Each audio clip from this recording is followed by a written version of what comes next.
So, hi, I am KB with Nerdophiles. How are you both? Great. How Great. are you? I'm doing Love the well. backdrop. I Yes, see you. Thank you. crazy. You know, I had to do it. I had Mm-hmm. to. So, what a great film that felt like a love letter to sisterhood, Black women, and LA in such a flawless way. What I really enjoyed about the film is that through the chaos of the day, Drew and Alyssa have each other, and that's their person through the highs and the lows. So, my first question for both of you is kind of who is your go-to person when you're having a wildly chaotic and utterly unhinged day that's either on that journey with you or helping you get through it? And I'll start with you first, Issa. Oh man, I mean, I'm blessed enough to have a dear best friend since ninth grade. Really, 10th grade is when we got cool. But like, we have the same birthday, and I just know she's gonna feel whatever I'm going through. Being the same sign, being my attitude partner in crime, being my ride or die. Like, if I have a bad day, I'm going to her. She's gonna squabble up, or she'll just empathize. Yeah, same actually. I have a best friend. We met when we were like 15, 16 years old, and also are both share the same zodiac That's not sign. it. Yeah, Oh, so just somebody that's gonna keep it real.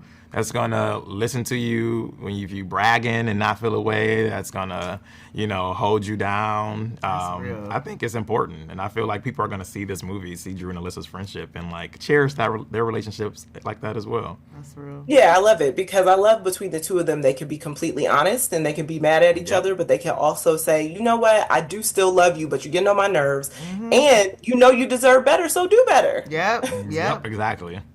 Yes. And so also something that I love is, we as Black creatives and consumers really love art that showcases us just being our Black selves, doing random things with our friends and our Mm-hmm. families, really just showcasing our joy, our frustrations, and our love effortlessly on screen. And that's something that I feel like the two of you both deliver on with every project that you work on. So I have to ask both of you, and I can start with you first, Lawrence, to answer Hmm. this time. What are some of your favorite kind of non-mainstream Black films that people may not know that gave you some inspiration, for how you approach developing this one? Oh, that's a good one. That's a good Yeah. question.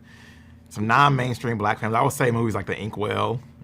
Ooh, Yeah. Yo, Ooh, yes. you just came out The with that. Inkwell is something I always ask people, have you seen that movie? And they're like, what? The Inkwell? What's that? It's just, I remember watching as a kid and just had all the emotions of like growing up, going away on the summer. And it made me like really feel something I never really felt watching a movie before, and something that I didn't see in the theaters. It was like something I watched over the holiday, and it became just a favorite. So I would say The Inkwell is like number one for me on non-mainstream.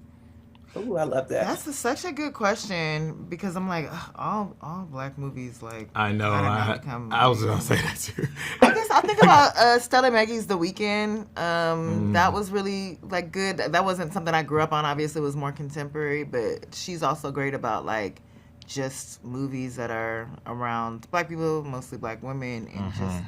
they have a quiet, pronounced, uh, I don't know, emotionality to them that I like. But growing up, yeah, Inglewood is such a good Mm. example. I know non-mainstream is tough because Non-mainstream it's is like, crazy, of course, you got Spike Lee of course. stuff, which was mainstream, I guess, To but us, to for us, I sure. know it's Us, right. yeah, to us. Even like a lot of Eddie Murphy stuff, like Boomerang and all that stuff too. Yeah, And I feel that's like a great even for question. us, it might be mainstream now, Right, but right. we Yeah. were when we first saw It's it, it true. wasn't necessarily mainstream. When we were just watching it with our parents or watching it with our friends. But Hmm. now, since you said Boomerang, it's like, oh, now everybody's For like, oh sure. yeah, yeah, Boomerang. So, but I'm the gonna bring equal, back Pollyanna, the remake. That like that Rudy was in. Rudy Keisha Knight Pulliam was in. Right. That was also Oh defining, but that was yeah, I also know that still movie. mainstream for us too. Because even though it was a TV movie, it was a staple. But I'm gonna Yeah, think on that question. That's good. You that is need a to good like make question. that a prompt Yep. because yes, I want thank to know what you. everybody else said. Me too. You know what? And I'm gonna come back and I'm gonna be like, this is what they said, and Yeah. Yes, do a little movie screening and watch it if we haven't. that's dope. Great. Well, thank you both so much for taking the time to chat with Nerdophiles. Absolutely adored this film and can't wait for audiences to see it. Awesome. Thank you Thank you so so much. Good much. to meet you. Thanks. Good to meet you. Have a great day. You too. Bye.